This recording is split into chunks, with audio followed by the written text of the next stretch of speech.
Ibnu Battuta memiliki nama lengkap Abu Abdullah Muhammad bin Battuta. Merupakan seorang anak dari keluarga sarjana ahli hukum Islam di Tangier, Maroko. Lahir pada hari Senin tanggal 17 Rajab tahun 700 Hijriah atau pada tanggal 14 Februari tahun 1303 Masehi. Seluruh catatan perjalanan dan pengalaman Ibnu Battuta selama pengembaraan ditulis ulang oleh Ibnu Jauzi, seorang penyair dan penulis buku Kesultanan Maroko. Ibnu Jauzi menuliskannya berdasarkan paparan lisan yang didiktekan langsung oleh Ibnu Battuta. Penulisan buku ini diprakarsai oleh Sultan Maroko saat itu, Abu Inan. Buku ini disusun selama 2 tahun dan diberi judul Tuhfat al-Nuzar fi Garaib al-Amsar wa Ajaib al-Asfar, atau lebih dikenal dengan Rihla Ibnu Battuta. Pada usia sekitar 20 tahun, tujuan awal perjalanan Ibnu Battuta adalah menunaikan ibadah haji pada tahun 1325 Masehi. Tetapi tujuan awalnya itu telah membawanya menuju penjelajahan 30 tahun yang gemilang. Perjalanan awal Ibnu Battuta dimulai dari Tangier, Maroko menuju Mekah.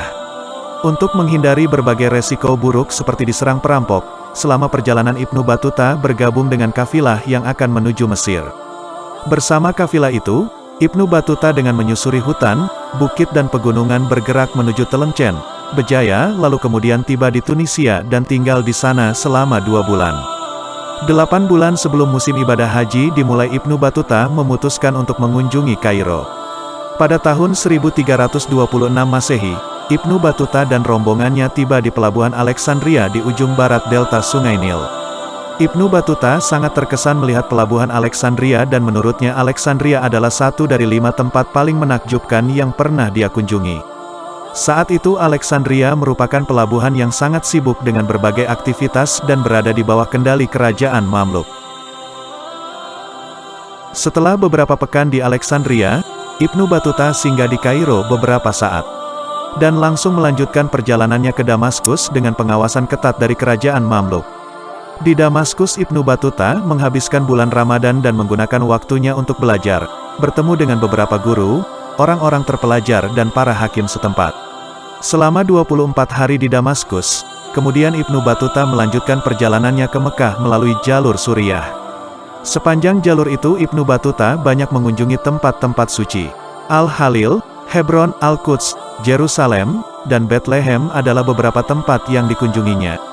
Selama seminggu di Yerusalem, Ibnu Battuta mengunjungi Masjid Al-Aqsa dan Kubah Batu.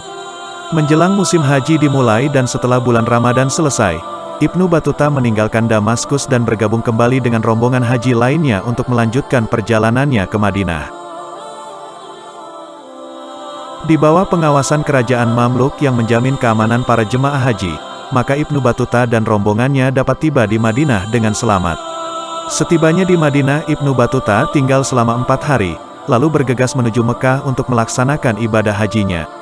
Setelah menyempurnakan ritual hajinya, Ibnu Battuta tidak pulang ke Tangier tetapi dia memutuskan untuk melanjutkan pengembaraannya ke Irak dan Iran.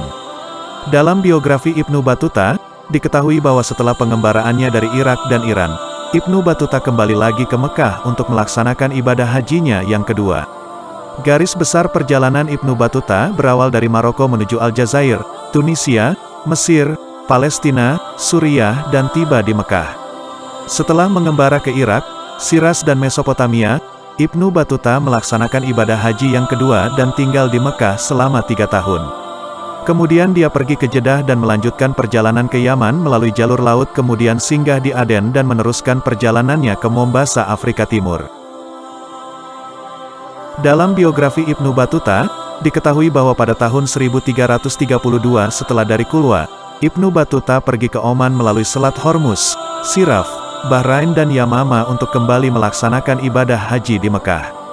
Setelah itu Ibnu Battuta memutuskan untuk pergi ke India melalui Jeddah, namun dia berubah pikiran dan memutuskan untuk kembali mengunjungi Kairo, Palestina dan Suriah. Setibanya di sana, Ibnu Battuta melanjutkan kembali perjalanannya ke Asia Kecil, Alea, melalui jalur laut menuju Anatolia dan meneruskan petualangannya dengan melintasi Laut Hitam. Setelah beberapa lama dan berada dalam perjalanan yang penuh bahaya, akhirnya Ibnu Battuta tiba di Turki melalui selatan Ukraina. Ibnu Battuta kemudian meneruskan penjelajahannya ke Khurasan dan mengunjungi kota-kota penting seperti Bukhara, Balkah, Herat dan Nishapur. Ibnu Battuta melintasi pegunungan Hindukush untuk tiba di Afghanistan untuk selanjutnya masuk ke India melalui Ghani dan Kabul. Dia terus menyusuri Lahri, Sukur, Multan, Sirsa dan Hansi. Akhirnya Ibnu Battuta tiba di Delhi. Selama beberapa tahun di sana, Ibnu Battuta disambut keramahan Sultan Muhammad Tughlaq. Setelah kunjungannya di Delhi, Ibnu Battuta kembali meneruskan perjalanannya melewati India Tengah dan Malwa, kemudian dia menggunakan kapal dari Cambay menuju Goa.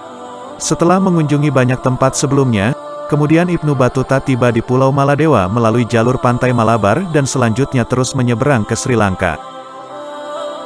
Ibnu Battuta masih terus melanjutkan penjelajahannya hingga mendarat di Coromandel dan kembali lagi ke Maladewa hingga akhirnya dia berlabuh di Bengal dan mengunjungi Kamrup, Sylhet dan Sonargaon dekat Dhaka. Ibnu Battuta berlayar sepanjang pantai Arakan dan kemudian Ibnu Battuta tiba di Aceh, Indonesia. Tepatnya di Samudera Pasai. Di sana Ibnu Battuta tinggal selama 15 hari dan berjumpa dengan Sultan Mahmud Malik Zahir. Setelah kunjungannya di Aceh, Ibnu Battuta lalu meneruskan perjalanannya ke Kanton lewat jalur Malaysia dan Kamboja. Setibanya di Cina, Ibnu Battuta terus berpetualang ke Peking melalui Hangzhou. Setelahnya Ibnu Battuta kembali ke Calicut dengan menggunakan kapal. Dia tiba di Dafari dan Muscat untuk meneruskan perjalanan kembali ke Iran, Irak, Suriah, Palestina, dan Mesir lalu kembali beribadah haji untuk yang ketujuh kalinya di Mekah pada November tahun 1348 Masehi. Setelah ibadah haji terakhirnya itu, Ibnu Battuta pulang ke kampung halamannya, di Fes. Namun, perjalanannya tidak berhenti sampai di sana. Setelah pulang ke Fes, Ibnu Battuta kembali mengembara ke negeri muslim lainnya seperti Spanyol dan Nigeria melintasi Gurun Sahara. Setiap makhluk yang diciptakan Sang Khalik dengan berpasang-pasangan. Laki-laki dan perempuan, langit dan bumi, laut dan daratan juga hidup dan mati. Tahun 1369 pada usia 65 tahun Ibnu Battuta meninggal dunia. Dalam biografi Ibnu Battuta diketahui bahwa ia meninggalkan warisan berharga bagi dunia, berupa catatan perjalanannya yang akan selalu dikenang oleh umat manusia, yang berjudul Rihlah Ibnu Battuta. Sekian laporan tim Indosat News. Jangan lupa untuk like, share dan subscribe channel ini.